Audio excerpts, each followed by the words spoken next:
There's a base that's called the natural base, and it has it actually has a letter designation like pi. Pi is 3.1415, blah blah blah. There's another number, maybe you're familiar with, maybe not, but it's called the natural base, and it's base e. Like I said, base e is a number like pi, except it has a different value. Turns out e is equal to 2.718281828. And it looks like, well, it's repeating, but the next number is 4, 5, 9. So it's like pi. It doesn't have a it doesn't terminate. It doesn't have a pattern. It just keeps going infinitely. But it occurs naturally, and we'll talk about some places it does occur. We'll get one later today. A place where it occurs naturally, but it's called the natural base. For various reasons, it's called the natural base. E is 2.71828, what you see there. So it's about 2.72. You know, we round off pi to 3.14. Well, E is about 2.72.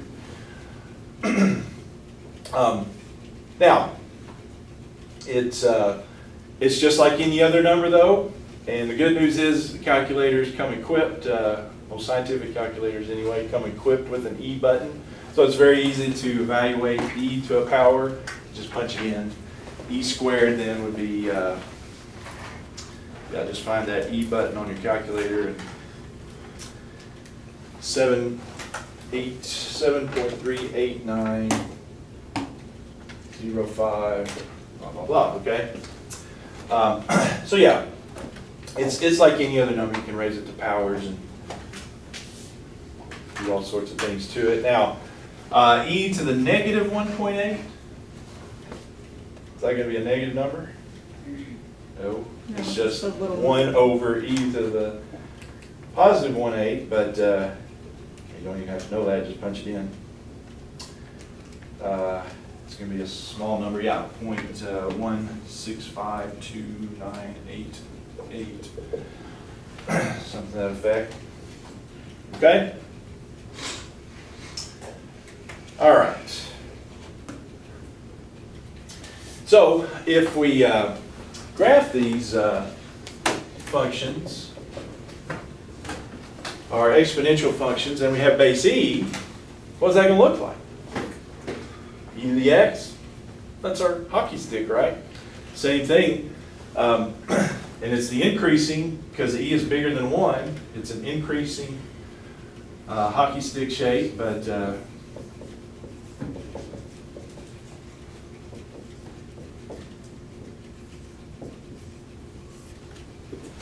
we'll see if we do our little table here. See, I didn't do e to the negative 2 yet. E to the negative 2 gives me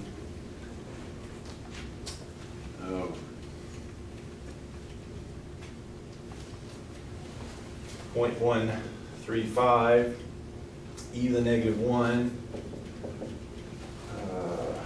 gives me 0.37. Of course, e to the 0.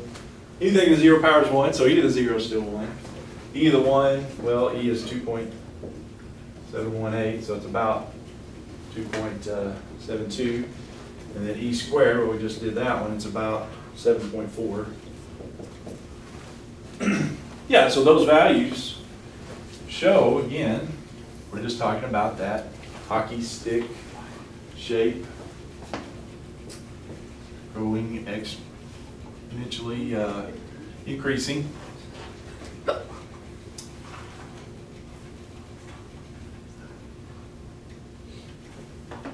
At 1 we're at 2.72, and then at 2 we're at about 7.4.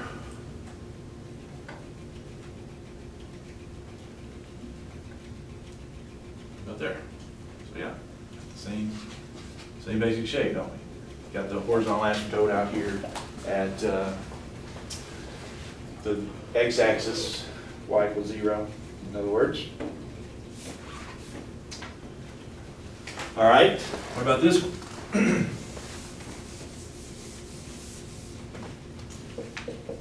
F of x equals e to the minus x minus 2. Well, that's got the minus power, x, and so that flips it around. It becomes the decreasing. The minus 2, well, that's on the outside there, and so that's going to shift it down 2, which also makes then the horizontal asymptote down 2. So the horizontal asymptote is going to be at negative 2 now. Y equals negative 2. So get those values then. Plugged in, all right, so that would be, all right, what we got, e to, so that would be e squared minus 2.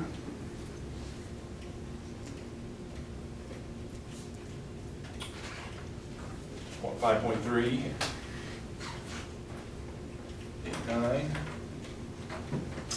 Plug in negative 1, you have e to the positive 1 minus 2.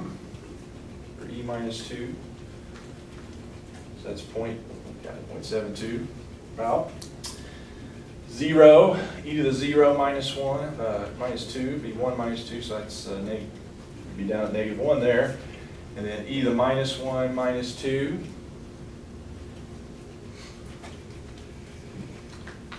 about a negative 1.63, and then at e to the negative 2 minus 2,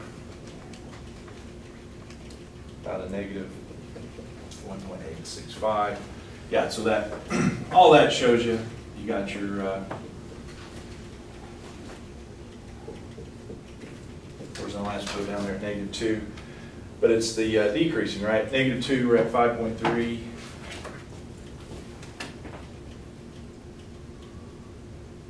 Negative 1, only 0.72. 0, I'm at negative 1. And then 1 and 2, negative 1.63, negative 1.65. Yeah, so we've got this shape, and yeah, the horizontal asymptote is out here at negative 2. Okay. So that's the natural rate. So it'll come up quite a bit in some things we'll talk about.